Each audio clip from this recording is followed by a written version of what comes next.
Lorsqu'il entreprend le tournage du Kid en 1919, Charlie Chaplin a 30 ans et son personnage de Charlot est déjà mondialement populaire. Le tournage va durer plus d'1 an, du 30 juillet 1919 à août 1920. Ce qui devait être un court-métrage va devenir un film de presque 1 heure.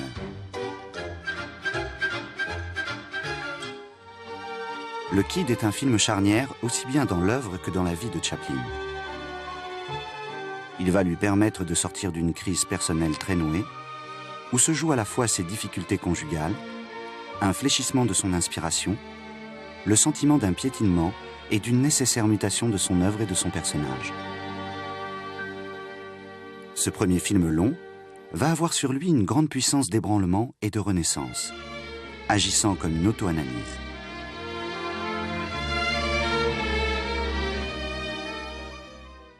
Chaplin vient de perdre son premier enfant, Norman Spencer, qu'il a eu avec Mildred Harris, et qui n'aura vécu que 3 jours, lorsqu'il commence les essais de casting pour le rôle du Kid.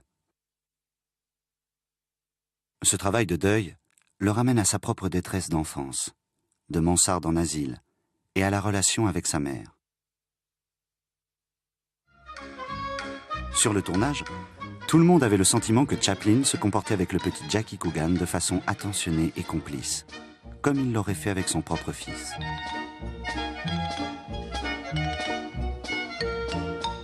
Mais s'il fait de l'enfant dans le Kid un modèle réduit de son propre personnage, c'est que les 2 figures sont aussi, visiblement, 2 moments de la vie du même homme. Le Charlie Chaplin adulte et le petit garçon qu'il a été, dont voici la seule image qui nous reste.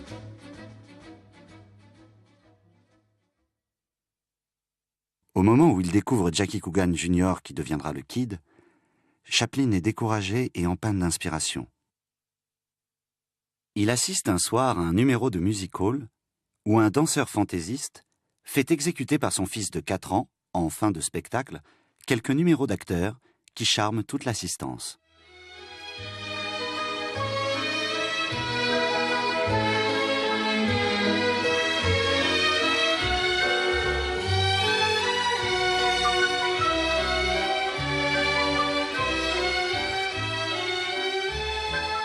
Jackie Coogan séduit et enthousiasme immédiatement Chaplin, qui veut l'engager de toute urgence, pour ne pas laisser passer ce regain d'énergie créatrice.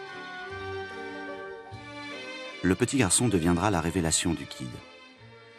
Son père participe au tournage comme assistant et joue plusieurs petits rôles dont celui du pickpocket dans l'asile de nuit.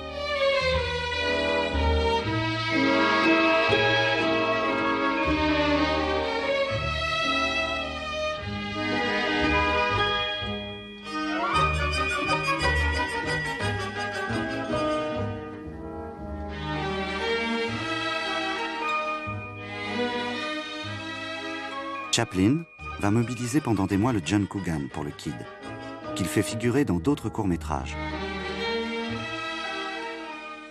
À l'occasion d'une visite de 2 aristocrates anglais, Lord and Lady Mountbatten, Chaplin improvise un petit film privé, Nice and Friendly, tourné dans la maison de Douglas Fairbanks avec Jackie Coogan.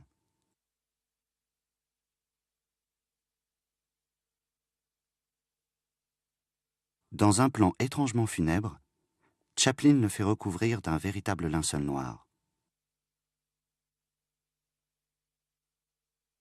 2 ans auparavant, Chaplin avait signé un contrat avec un puissant circuit de salles, la First National, qui se chargeait dorénavant de la distribution de ses films, dont il devenait le seul producteur.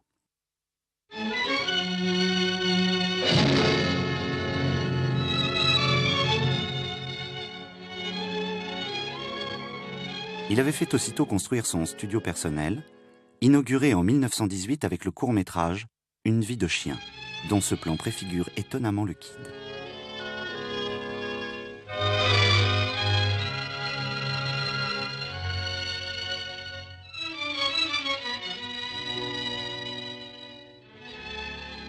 Son contrat avec la First National l'engageait à livrer 8 films courts dès la première année.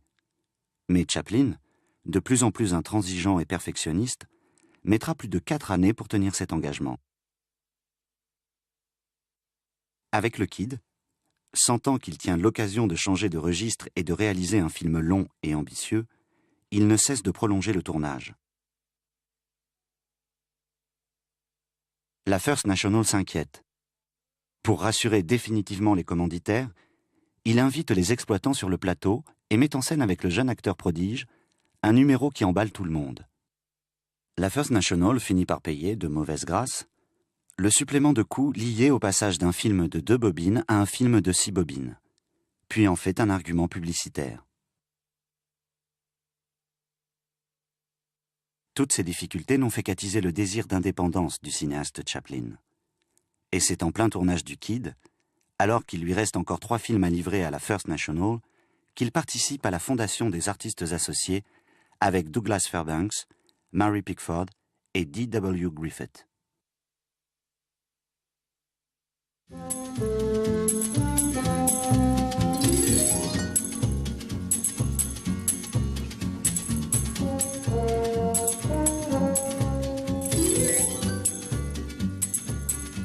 Trois des femmes qui ont compté ou vont compter dans la vie amoureuse de Charlie Chaplin sont au cœur du tournage du Kid.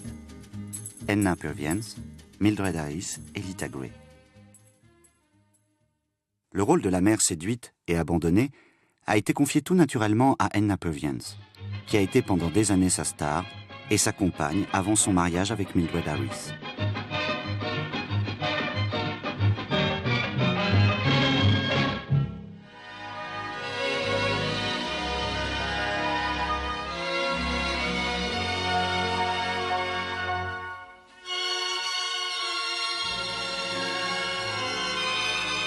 En cours de tournage, elle commence à boire. Chaplin fait même quelques essais pour lui trouver une remplaçante, mais elle finira tout de même le film.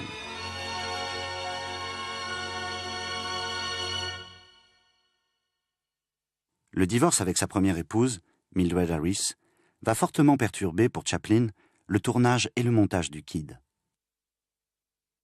Il l'avait épousée dans la plus grande discrétion, en octobre 1918, la croyant enceinte. Elle avait alors 17 ans. Le producteur Sam Goldwyn obtient d'elle, contre l'avis de Chaplin, un contrat pour plusieurs films qu'il annonce dans la presse professionnelle. Chaplin désapprouve cette exploitation de Mildred Harris en tant que Mrs. Chaplin. Aussitôt après la mort de leur premier enfant, la presse s'empare des rumeurs de divorce. Chaplin est très perturbé par cette publicité faite autour de sa vie privée. Et le tournage du Kid s'arrête pendant plusieurs semaines.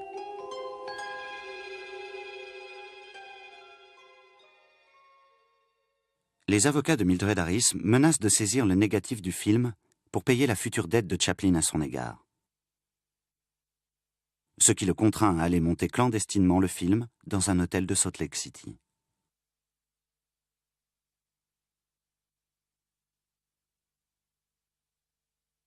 Dans ce télégramme, il demande que le négatif soit caché en lieu sûr jusqu'à ce que le divorce soit prononcé, ce qui sera fait en novembre 1920.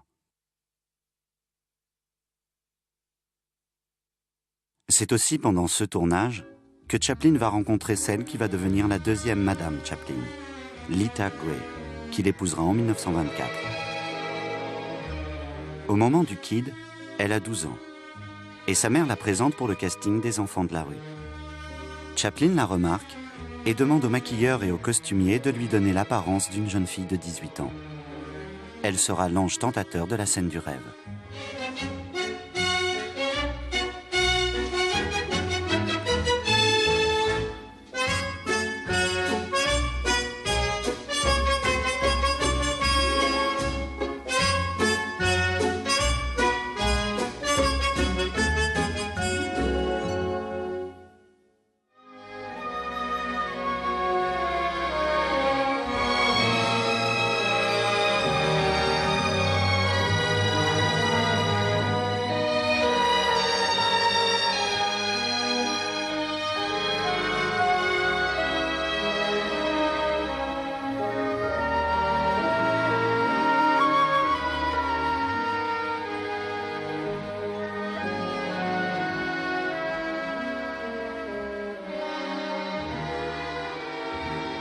Le Kid est centré sur les relations d'un enfant et d'un père adoptif. Mais Chaplin y prend aussi la défense du statut de la mère abandonnée avec un bébé. C'est une façon pour lui de réhabiliter sa propre mère, qu'il n'a plus revue depuis son départ d'Angleterre. 2 ans auparavant, il avait entrepris des démarches pour faire venir sa mère aux États-Unis. Mais en plein tournage du Kid, il craint que ces retrouvailles ne viennent troubler son travail sur ce film qui évoque leur passé. Il demande à son frère, Sidney, de différer de quelque temps sa venue. Anna Chaplin rejoindra son fils aux États-Unis 1 mois après la sortie américaine du film, qui a lieu en février 1921. Mais le retour de Chaplin sur son passé ne s'arrête pas aussitôt le film fini. 6 mois plus tard, Chaplin surprend son équipe et ses proches en prenant la décision d'arrêter en plein tournage le court-métrage Payday et de retourner pour la première fois en Europe sous le coup d'une soudaine impulsion.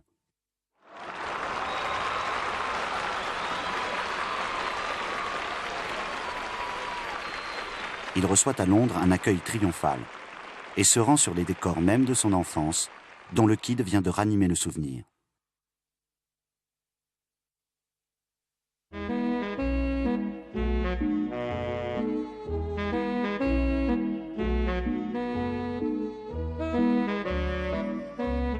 À la sortie du film, l'accueil du public est mondialement chaleureux. Il marque le premier grand succès de Chaplin et le Kid Jackie, devenu un enfant star, est ovationné partout où le film est présenté.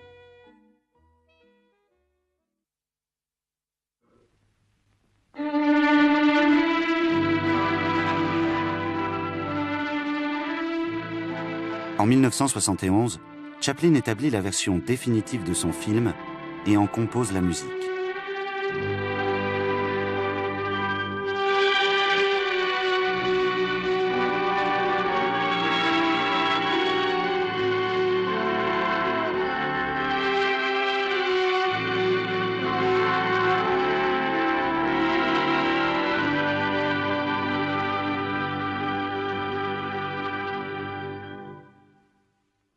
Pour cette ultime version, il décide de couper 3 scènes au symbolisme appuyé, où le Kid est absent, mais qui mettent en jeu toutes les 3 le rôle de la mère et sa relation au mariage et à la maternité.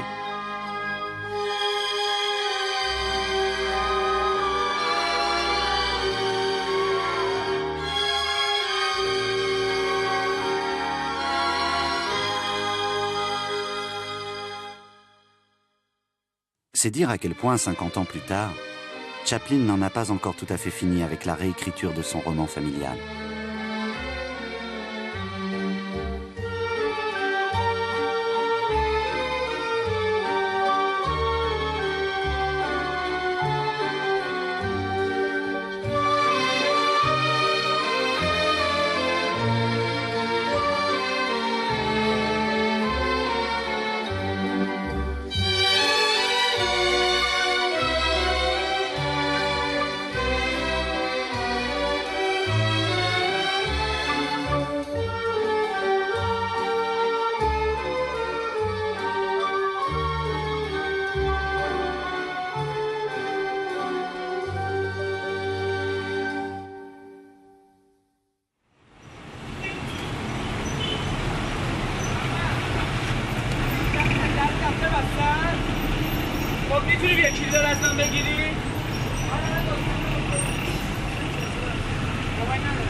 اسمشو چارلی چاپلین هستن ایشون. برنامه‌هاشون رو دیدی؟ اصلا فرق یادم نیست، ولی یادم یه بچه‌ای بود که به زور اومدن بردنش و نمیرم. اون فیلمش خیلی دوست دارم. اون پسر بچه‌ای.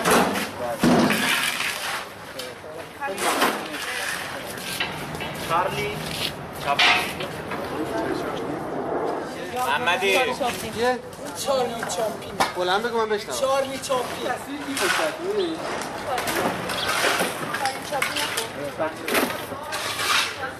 حالا برنامه چارلی چاپلین کاری که اون انجام میده انشالله با امید روزی که خودم چارلی چاپلین ایران بشم. C'est chez lui à Téhéran que le cinéaste iranien Abbas Kiarostami, dont l'enfance a été longtemps le sujet de prédilection, a revu pour nous le film de Chaplin.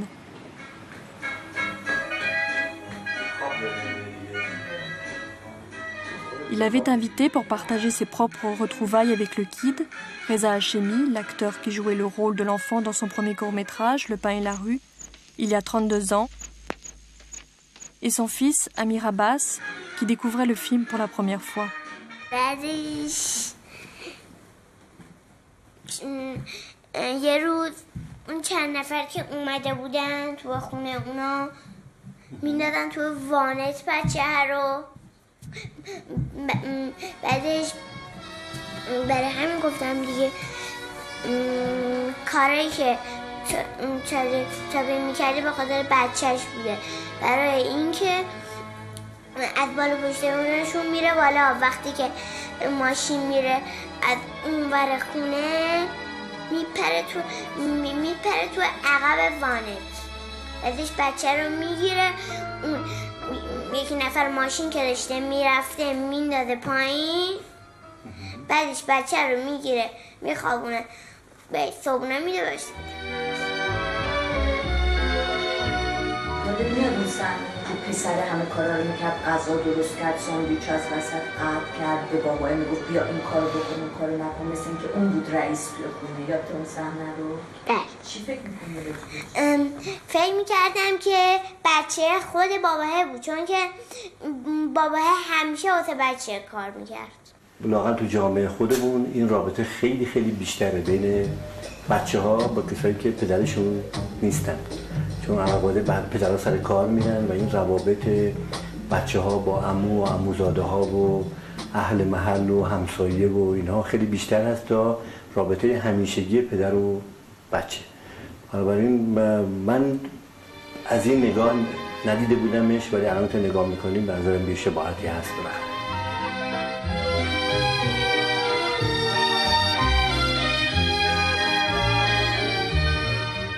و چیز باز از این الگوی بهتر و زندگی و دیگر هیچه که بچه دقیقاً راهنمای باباست و حرف آخر فیلم رو بچه در واقع میزنه به شکلی بالغش مونه. شما بعضی وقتا این کار میکنید بچه‌شین این باباشه؟ بله درک کردن بچه به همینه که وقتی حالت بچه رو پیدا کنه.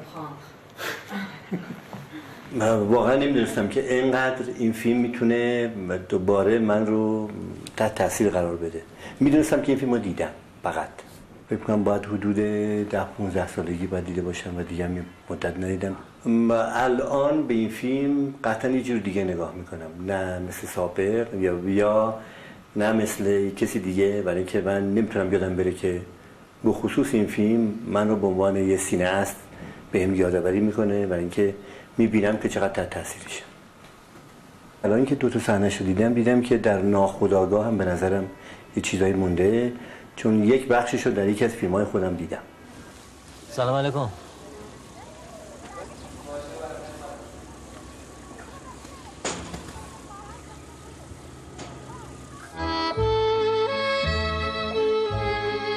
چیزی که برای من تازه داره شکل میزانسنشه که فوق‌العاده است.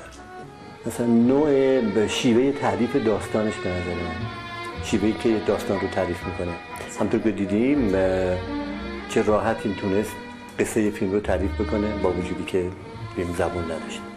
اشکال سینمای امروز دنیا اینه که شیوه داستانگویی فراموش شده.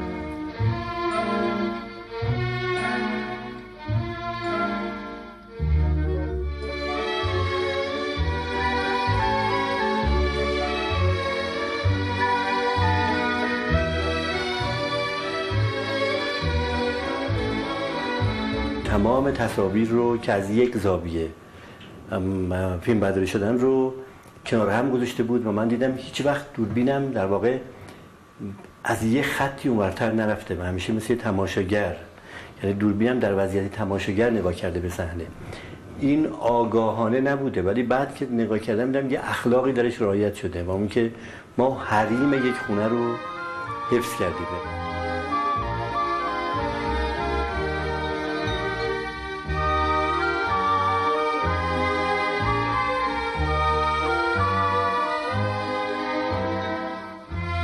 فیلم زندگی و دیگر هیچ و فیلم طعم گیلاس تماما از یک نقطه شوت شده. همونطور که این اشاره کرد به فیلم و همین سن بچه و پدر.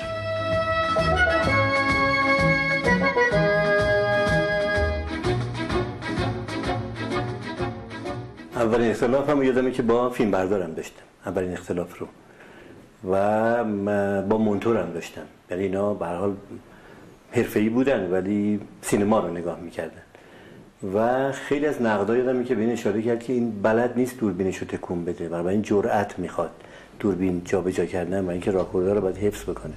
این دوربینش رو ثابت گذاشته برای اینکه اون مرد تنها بیاد اون ته بیاد برسه و بعد در یه پلان را بیفتن برن، برای اینکه این کار راحت تره. ولی به هر حال منطق من اون روز این بود که ما وقتی انقدر وقت منتظر ایستادیم تا یه آدمی از دور پیدا بشه، بهتره که صبر بکنیم تا به ما نزدیک شه.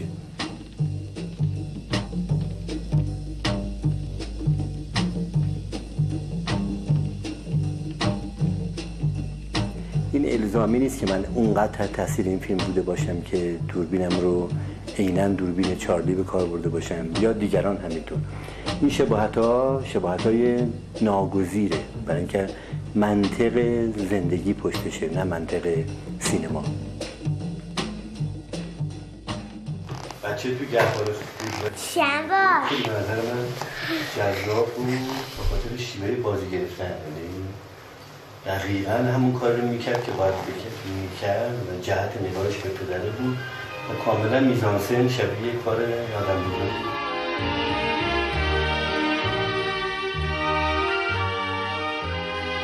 به نظر من بزرگا بازی میکنن ولی بچه‌ها که نگاه کنی کاملا رئالن. یعنی این صحنه ها بچه‌ها واقعا مثل بچه‌های امروزن، مثل بچه‌هایی که تو سینمای الانن. روی بازی بچه‌ها تاثیر اینجوری نذاشته. به خصوص راجع به یه سنش میخوام بگم جایی که مادره و با بچه کوچیکش نشسته و این بچه‌م روی یه سکوی دیگه نشسته و اینا یه چیزی رو با هم دیگه میرن، کاملا مثل تصویر امروزیه.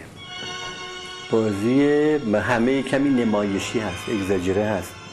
بازی بچه‌ها اصلا نیست، یعنی صورتشون نیست، دستاشون هست.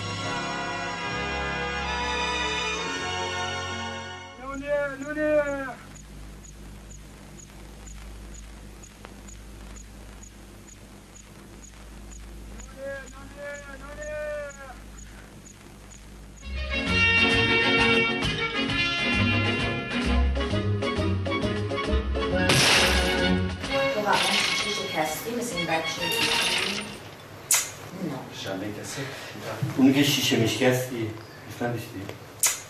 قراره یه سنگ بدن فکر نمیخواد بزنی شیشه رو بشکنی اینقدر صدایش کنی ولی یه دفعه بشکن اینقدر چیز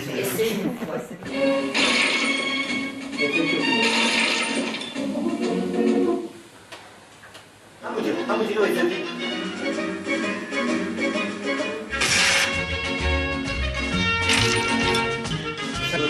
یا یه سری دار رو هم دیگه خب باید دیزدی